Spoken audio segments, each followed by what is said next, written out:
Məktəbli şagirdlərin valideynləri ilə olan konsultasiyalarımızda mənə verilən ən çox suallardan biri də odur ki, Orxan müəllim övladımızı dövlət məktəbindəmi, yoxsa özəl məktəbdəmi oxutsaq daha yaxşı nəticə əldə edə bilərik? Və bu suala verdiyim cavabı istədim sizlərlə də paylaşım, bəlkə sizlər üçün də faydalı ola bilər. Son zamanlarda sosial mediada artıq görürsünüz, dövlət məktəblərindən olan müəllimlərimiz dərsin daha maraqlı ola bilməsi üçün kimyadan reaksiyaları göstərirlər sinifə, daha sonra fizikadan hər hansı bir eksperimentlər aparırlar və dərslərimizi praktik şəkildə keçirmək istəyirlər. Bu digər fənlər üçün də eyni şəkildə keçərlidir. Bu nə üçün faydalı? Uşaqlar dərsə daha maraqlı yanaşır, uşaqların dərsə motivasiyası artır, uşaqlar praktiki şəkildə öyrənmiş olur və bunların hər biri çox dəyərlidir. Amma burada ən əsas məsələ ondan ibarətdir ki, özəl məktəblər bir baxıma zamanı qabaqlaya bilirlər. Düşünün, tam 23 il öncə mən özəl məktəbdə oxuduğumda biz artıq bunu 7-ci, 8-ci, 9-cu və yuxarı siniflərdə tam da bu şəkildə dərs keçirdik. Bu da nə deməkdir? Şagirdlər zamanı qabaqlaya bilirlər və bir neçə il sonra bəlkə də hansısa məktəbdə bunlar keçiləcəykən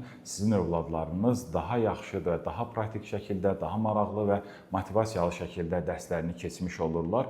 Bu baxımdan təbii ki, zamanı qabaqlaya biləcək özəl məktəblər sizin övladlarınız üçün çox faydalı olacaq. Amma bu məktəblərin seçimində mütləq şəkildə diqqətli olmalısınız. Çünki bugün süni intellekt dövrüdür və buna daha çox yatırım edən, daha fərqli yönlərlə öyrədən şagirdlər tam 20, bəlkə də 15, bəlkə də 5 il digər məktəbləri qabaqlamış olacaqlar. Düşünürəm ki, özəl məktəbi dövlət məktəbindən və yaxud digər məktəbləri bir-birindən ayıran ən önəmli səbəblərdən biri də tam şəkildə zamanı qabaqlamasıdır.